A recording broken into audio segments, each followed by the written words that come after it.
Hey everybody, I'm Roller's Wallet, and in this video, we're going to be taking a look at my current favorite credit card against a fan favorite credit card. We're going to be taking a look at the US Bank Altitude Reserve and the Chase Sapphire Reserve. But first, if you're new to the channel, this channel is all about credit cards, credit card rewards, and showing you how you can use your points and miles to travel for less. So that's something that interests you? Consider subscribing and turn the notification bell on as well. Also, consider giving the video a thumbs up. It really does help the channel out. Now, let's start with the application considerations for these credit cards, because I think we all know about Chase's 524 rule, which is pretty restricting. Plus, you can't even earn another bonus on a Sapphire product if you've earned a Sapphire bonus within the last 48 months. And US Bank can be difficult to get an approval for if you've been opening cards just a little bit more aggressively.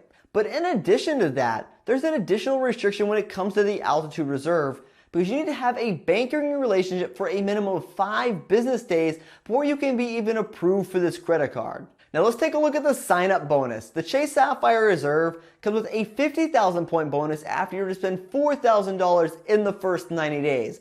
And the Altitude Reserve has a 50,000 point bonus after you were to spend $4,500 in the first 90 days. And the bonus points that you earn are both 50,000 points, and both of these cards have spending limits that might be a little bit harder for some people to meet.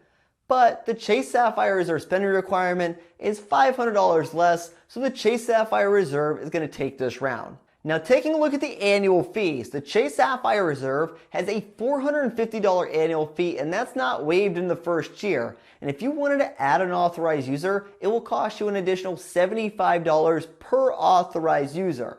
And the Altitude Reserve has a $400 annual fee, and that's not waived in the first year. And if you want to add an authorized user to that card, it will cost you $75 per authorized user as well.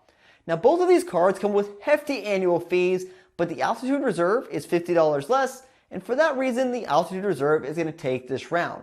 And when it comes to foreign transaction fees, both of these cards are Visa Infinite cards, and they have no foreign transaction fees, so we'll consider this round a draw. Now let's talk about the earning rates, because the Chase Sapphire Reserve earns triple points on all travel and dining, and then you're going to earn 1 point per dollar everywhere else. And the Altitude Reserve earns triple points on all travel and mobile wallet payments, and then you'll earn 1 point per dollar everywhere else. Now, I'm going to give this round to the Altitude Reserve, because while both of these cards earn triple points on travel, the Sapphire Reserve's other category is dining, which isn't bad, but the mobile wallet multiplier on the Altitude Reserve is just so broad that you can easily earn a lot of rewards at so many places, especially as we see more places accept mobile wallet payments. Now let's take a look at redeeming your points, and the redeeming of these points is slightly different between cards.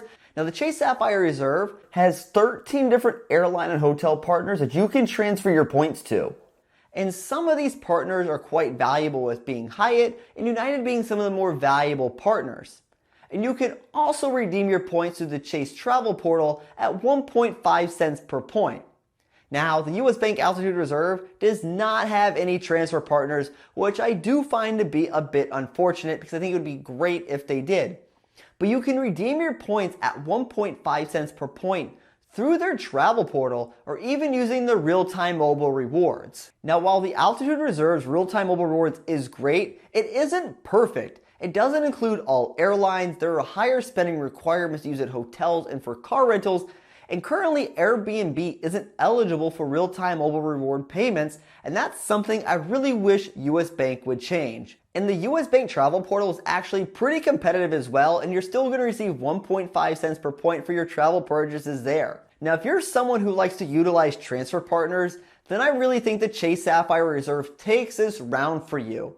That's pretty simple, since the Altitude Reserve just, well, doesn't have any transfer partners to transfer to. But if you're someone who likes to use the Chase Travel Portal to book your travel and not take advantage of the transfer partners, then I think you might actually do better with the Altitude Reserve, because you're going to have access to the real-time mobile rewards. And when I compared travel portals, the Altitude Reserve was better for airfare in some examples by quite a bit.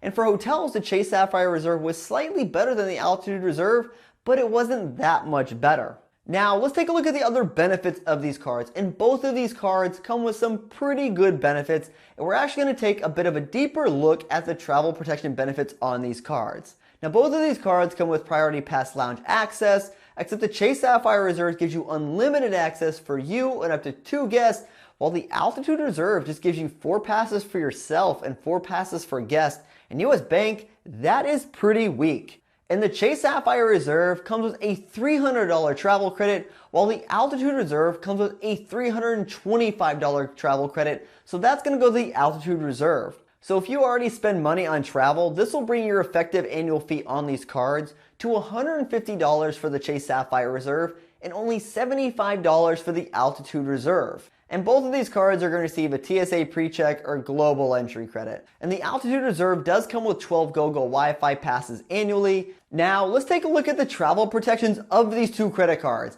And I actually had to have US Bank send me a new benefits guide because you can't find a PDF of this online. I think that's pretty crazy in a time when everything is online. They actually had to send this to me via UPS.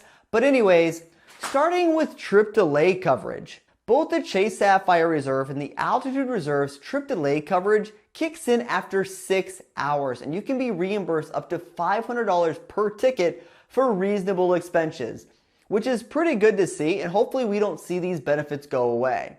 When it comes to trip cancellation and trip interruption coverage, the Chase Sapphire Reserve will reimburse you or your immediate family up to $10,000 per trip, with a max of $20,000 per occurrence and $40,000 max in a 12-month span. And the Altitude Reserve will reimburse you or your immediate family members for up to $2,000 per insured person, and there's no maximum limit within a 12-month period listed anywhere in their guide.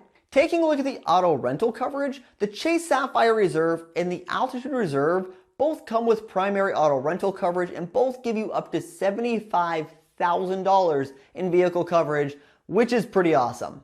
Now let's take a look at the lost luggage coverage. If your luggage is lost or damaged, the Chase Sapphire Reserve will give you or an immediate family member up to $3,000 for your checked or even a carry-on bag. And the Altitude Reserve will also give you up to $3,000 for your luggage. Unless you're a New York resident, then you only get $2,000. Now something that's important to make a note of, that it is required that you must report this luggage issue to the common carrier immediately after you leave the plane. And you'll have to submit the paperwork of the report that you submitted to the credit card company, so don't expect the banks to pay out if you don't have that report. Now let's talk about emergency evacuation, because the Chase Sapphire Reserve will give you up to $100,000, and this is for expenses not paid by your insurance. And the Altitude Reserve will only cover you for up to $10,000, and this is also for expenses not paid by your insurance company. Now let's talk return protection, because the Chase Sapphire Reserve will give you up to $500 per item with a maximum of $1,000 per year. And the Altitude Reserve will give you up to $300 per item for a maximum of $1,000 per year. Now when it comes to the benefits of these cards, when you take a step back and look at the bigger picture, both of these cards do offer some really good benefits, especially for travel protections. But when you're comparing just these 2 cards, the Chase Sapphire Reserve is just better. The Chase Sapphire Reserve has better lounge access, better trip cancellation coverage, better emergency evacuation coverage as well. But the Altitude Reserve benefits are still pretty good, but if you happen to have both of these cards, from a travel protection benefit, you would benefit more from the Chase Sapphire Reserve because it just gives you really good protections. But as we see banks either not offer it or take travel protections away, it's great to see both of these cards still offer it. So with all of that, which card wins? Because when comparing just these 2 cards, I think the winner really comes down to how you redeem your points. Because if you're someone who likes to utilize transfer partners, then I think it's no doubt you have to go with the Chase Sapphire Reserve. But if you're someone who looks to use your points as travel cash through the travel portal, then I really think the Altitude Reserve is the better card here. It's just hard to argue with the redemption options, including real-time mobile rewards, as well as earning triple points on all mobile wallet payments, because that is just awesome. And while the Chase Sapphire Reserve has better overall benefits, in the big scheme of the travel game, both of these cards are pretty good options. But if travel protections are something that is the most important benefit for you, then I would say you definitely want to look at the Chase Sapphire Reserve. Now I know I am a big fan of the Altitude Reserve, but that doesn't mean that it's going to be the best card for you, even though I think it is a really good card for myself. Many people are invested in the Chase ecosystem, and if that's the case, then the Chase Sapphire Reserve is probably the best option for that person. But if you're someone who's not tied to the Chase ecosystem and you just want to travel for as little as possible, then I would definitely say give the Altitude Reserve a look. So tell me, which card do you think is better? Hey, if you like this video, consider giving it a thumbs up, and if you know somebody who might benefit from this video, feel free to share it with them. And if you want to help support the channel, a simple way would be use the links on the website or in the description below. And if you like learning about credit cards, points, miles, cashback, or just flat out traveling for less, consider the subscribe button down below. And until next time, safe travels and take care.